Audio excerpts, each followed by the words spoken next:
Good morning.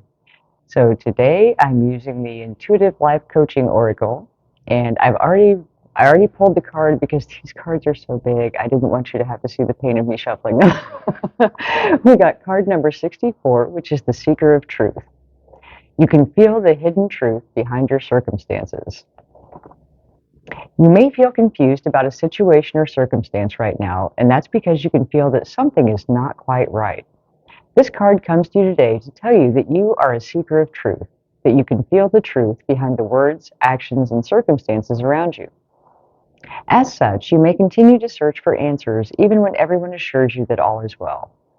You can sense that there may be something hidden or out of sight, though it's not out of mind, and you wish to know the truth. You're very mindful of the discomfort you feel around this situation. If you continue to feel something is not right, it's because you're correct. The Seeker of Truth card arrives to validate your intuitions and instincts, but do not try to overanalyze the situation and figure it out on your own. Ask for the truth to be revealed to you. Call on your angels and guides and ask them to shed light on your situation so that the truth can be revealed. Unlike some of the people around you, you do not do well in situations that require you to pretend that everything is as it seems. You're being asked to validate your feelings and concerns even when others do not. Trust that all will be revealed to you in due time. As a seeker of truth, you will feel discontent with any situation that asks you to turn a blind eye. You will diligently search for answers, and you will not stop until you find them. You are blessed with the ability to sense the truth, regardless of the cover. This is very much about trusting your gut. Trust that instinct, because our intuition picks up on things that we don't. And there are things about body language, about voice intonation, even the way that people in their eyes, your subconscious, even if your conscious mind doesn't pick up on it, your subconscious mind picks up that there's something off. And this is actually a very powerful thing for self-protection, because if you're in a situation where you're approached by a stranger and you have that off feeling, your body is trying to tell you to get out of there. And that's why it's so important to trust that inner knowing, that inner voice that something is wrong, something is off. I am the first person to leave an area when I feel like something's wrong, that something is off. And a lot of times we lose touch with that inner voice because, again, we've been conditioned to accept things at face value, not dig any deeper. And a lot of times, if you're one of those people that is very sensitive to off energy or the slight little nuances that catch your attention, if you mention that to someone else, they may completely disregard you. Like, oh, you're just being dramatic. Oh, there's nothing going on there. Trust yourself, because your higher mind, your higher self, higher power is trying to tell you that there's something here that you need to look at. There's something going on that's not right. And especially when it persists, that's something to look into. And again, ask for signs for it to be revealed. Ask your higher self, higher power, show me. Show me what's going on. And you may get more information even in dreams and things of that nature. And now, on the flip side of this, however, when you have that feeling that something is off, and this is going to be in more of a uh, not the stranger situation, but someone you know, be it a partner, a friend, a family member, a coworker.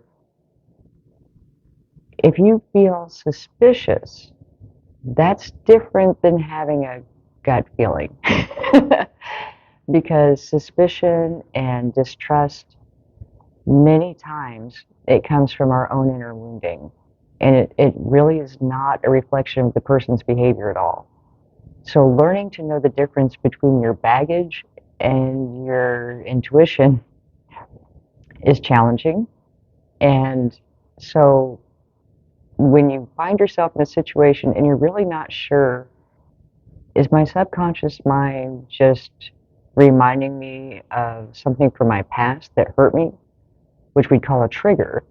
Sometimes people do things that trigger us and we don't recognize it in the moment, but it's something that someone else has done in the past or something that we associate with a painful situation, or even something that reminds us of a person who hurt us in the past, which in that moment is not actually a negative thing. We're perceiving it that way simply through our wounding.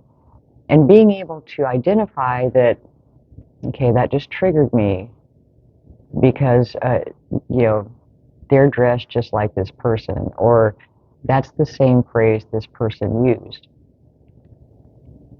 Instead of, you know, something feels very off about this person.